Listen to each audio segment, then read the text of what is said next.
What's up, everybody? Rivera here. Some people asked me to talk about Donald Trump and the Jong Un situation, which I will talk about, but I want to also take a quick second to thank everybody that watched yesterday's, which you can check out right here. And also take a quick second to thank Sarah Carrico for acknowledging the fact that even though I mentioned yesterday and I'm not the biggest Lisa Lampanelli fan in the world, I still do try to see both ways, which is kind of what I try to do with everything and has gotten me in quite a bit of trouble. I know sometimes people think that I'm supposed to take loyalty to one side or the other, especially when it comes to politics, Democrat, Republican, left, right. I personally don't believe in that thinking. I think that thinking keeps us arguing, and so I try to stay away from really going hard for either side. Because I also feel like, it's hard for me to write jokes if I'm really writing hard for one side, which is my actual job. Like, I like talking about stories and talking about things that people want to hear me talk about, but when it comes down to it, my job is to make people laugh. So I've always felt like if I had, like, one particular hard stance, then it's kind of hard for me to really write from that, because I'm always trying to think, well, what would this character say, or what would this idea of me say, rather than the actual me, which really has no loyalty to any of these people, because none of these people have real loyalty to me. Like, I know that Donald Trump doesn't go to sleep thinking about me at night, nor did Barack Obama, and I voted for both of them, but we'll talk about that on another episode. Right now, what I want to talk about is the meeting between Donald Trump and Jong Un, which even CNN, who really usually hates Donald Trump, if you know anything about CNN and the way that they deal with things, they just really don't like Donald Trump. And he said a lot of things that were negative towards him, so it's not like I don't know where that comes from. It's a mutual dislike for each other that they have, but even they acknowledge that this was a historic and important meeting, even though we may not have gotten everything from it that a lot of idealists would want. A good picture of everybody, so we look nice and handsome and thin. Beautiful. Perfect. Yeah.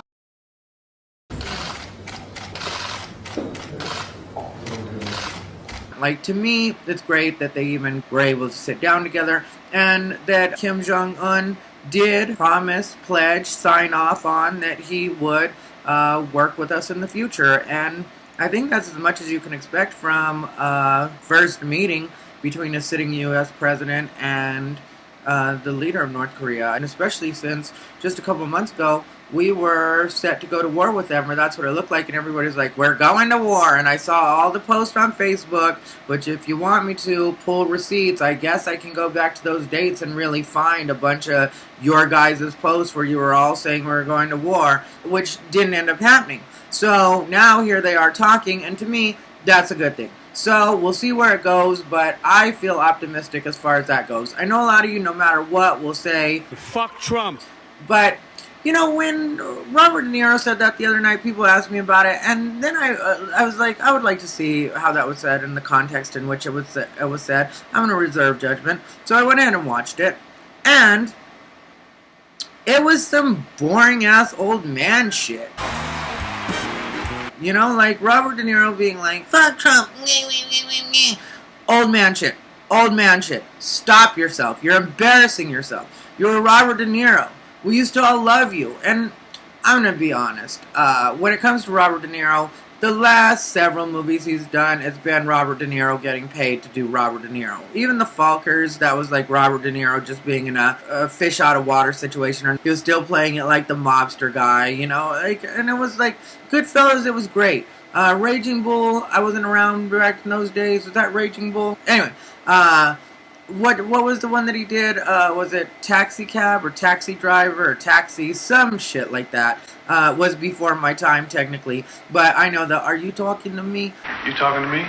And I know that he supposedly, that's where he made his name. That's where he became, considered Robert De Niro. But I don't give people like Robert De Niro a lot of credit. Because when your history is actually working with people that you now speak out against, I know that some of you would say, Robert De Niro would never be seen with that type of person. Oh, really?